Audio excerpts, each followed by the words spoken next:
E aí, meus amigos do Revisão PGE, tudo certo? Vamos agora para gravar a segunda parte dos nossos vídeos sobre improbidade administrativa, beleza?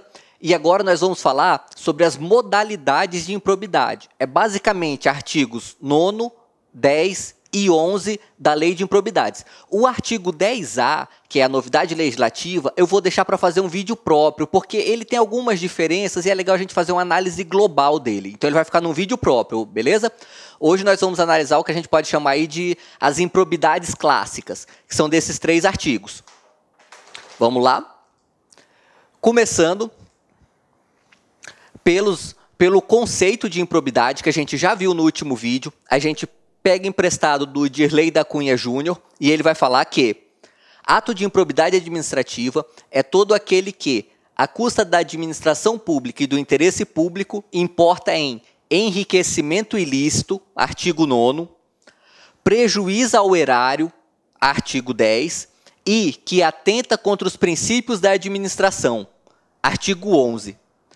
O que você já tem que saber de importante para a gente começar essa aula no caminho certo? Primeira coisa, o mesmo ato, ou seja, uma mesma ação do agente público ou do terceiro, essa ação ela pode ser enquadrada em mais de um tipo de improbidade. E é muito comum. Veja só, é muito difícil você ter um enriquecimento ilícito que não fira o princípio da moralidade. Então, todo enriquecimento ilícito, em regra, vai ferir não só o artigo 9º, quanto o artigo 11 também. E nesses casos, qual pena a gente vai aplicar? A gente vai aplicar as penas daquela improbidade mais grave, tá? E como que a gente faz essa gradação de gravidade? É pela ordem dos artigos. O artigo 9º é o mais grave, depois o artigo 10º e depois o artigo 11º. Ok? Então, se no mesmo ato o agente ele incorre no artigo 10 e no artigo 11, a gente vai aplicar as penalidades do artigo 10. As penalidades a gente vai ver no próximo vídeo. Nesse vídeo aqui nós vamos ver quais são as modalidades de improbidade. E vamos começar pelo artigo 9º. Vamos lá. Artigo 9º é o enriquecimento ilícito. E ele vai falar o quê? Constitui ato de improbidade administrativa, importando enriquecimento ilícito, ao ferir qualquer tipo de vantagem patrimonial. Então, improbidade administrativa, enriquecimento ilícito é vantagem patrimonial, tá? Vantagens de outra esfera não é improbidade para o artigo 9º. Muito provavelmente vai ser improbidade para o artigo 11. Tá? Então, olha só um caso que, infelizmente, é relativamente comum. Assédio sexual no serviço público. Assédio sexual, o agente ele quer obter uma vantagem. Essa vantagem é patrimonial? Não é. Então, não vai ser improbidade do artigo 9º.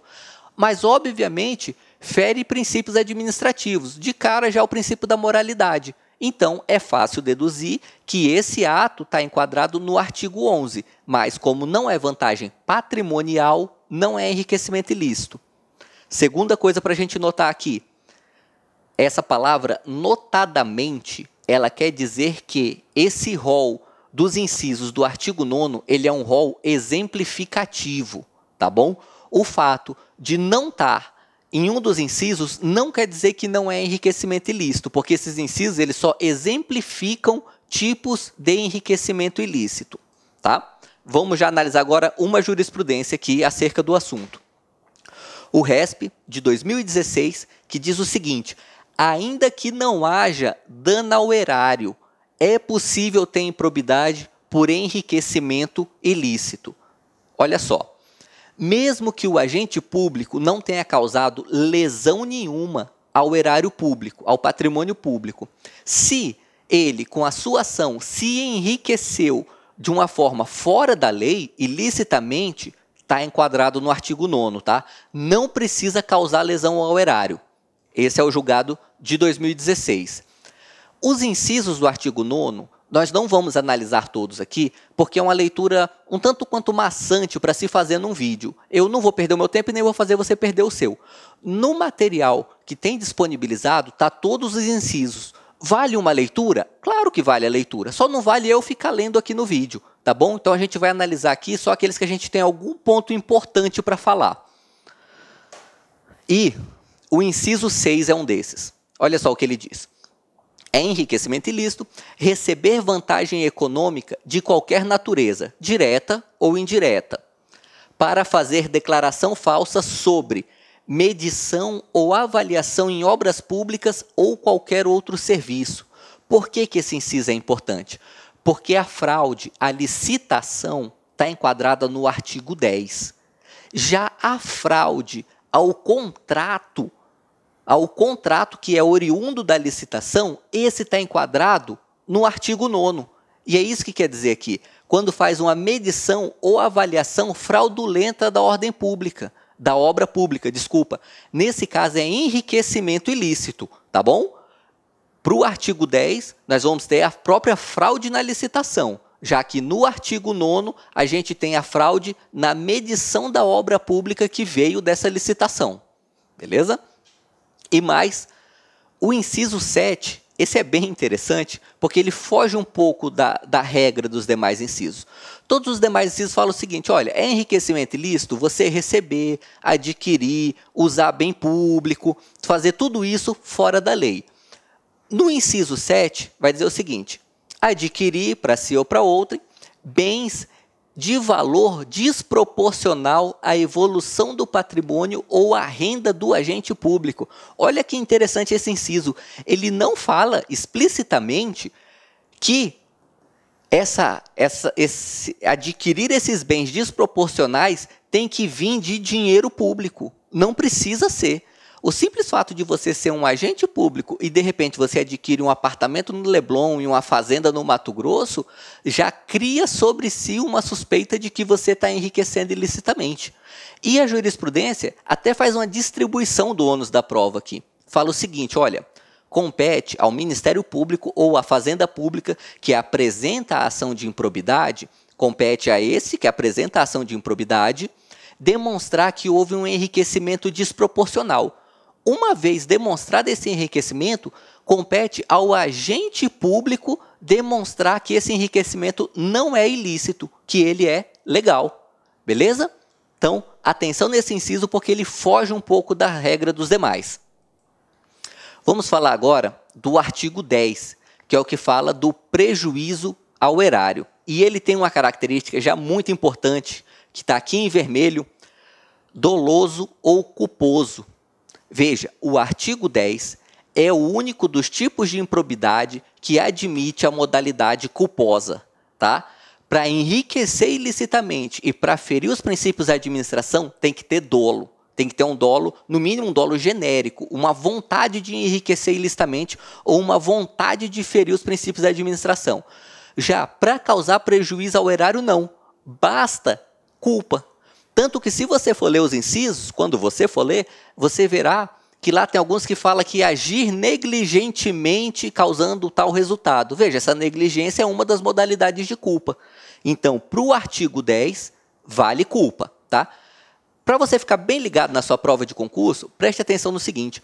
Se a sua prova falar o seguinte, improbidade administrativa só admite a modalidade dolosa, você pode marcar errado se falar assim genericamente, tá? Por quê? Porque a gente tem uma exceção, mas é só uma exceção. Em regra, é só modalidade dolosa mesmo. Culposa é só para o dano ao erário.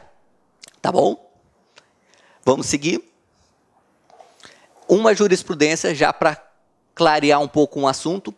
O ato de improbidade administrativa, do artigo 10, exige a comprovação do dano ao erário e a existência de dolo ou culpa do agente. Por que esse julgado é importante? Parte da doutrina falou, olha, esse prejuízo, ele não necessariamente tem que ser ao erário, ele pode ser um prejuízo ao patrimônio público em sentido amplo. Por exemplo, um prejuízo ao patrimônio histórico, ao patrimônio cultural, ao patrimônio ambiental. Isso também seria improbidade pelo artigo 10. O STJ e o STF entendem que não, tá? Então, para ser improbidade na modalidade do artigo 10, tem que ser dano ao erário, tem que ser algo mensurável em dinheiro, ainda que não seja dinheiro em espécie, mas patrimonial, mensurável em espécie, tá bom? Vamos lá. Inciso 8. frustrar a licitude de processo licitatório ou de processo seletivo. Esse é o que eu fiz a ressalva lá no artigo 9º. Veja, fraudar a licitação, a princípio, é prejuízo ao erário, não é enriquecimento ilícito, exceto, claro, se o agente recebeu dinheiro para fraudar a licitação. Aí é enriquecimento ilícito também, tá? E uma jurisprudência aqui falando desse inciso.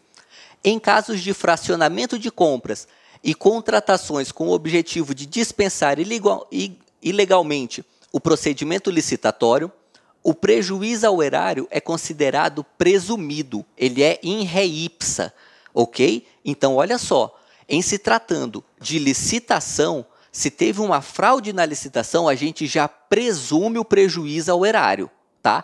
Não precisa demonstrar faticamente esse prejuízo. O simples fato de você ter cesseado a concorrência já presume que causou um prejuízo, porque se tivéssemos mais concorrência, poderíamos ter preços menores e mais vantajosos para a administração pública.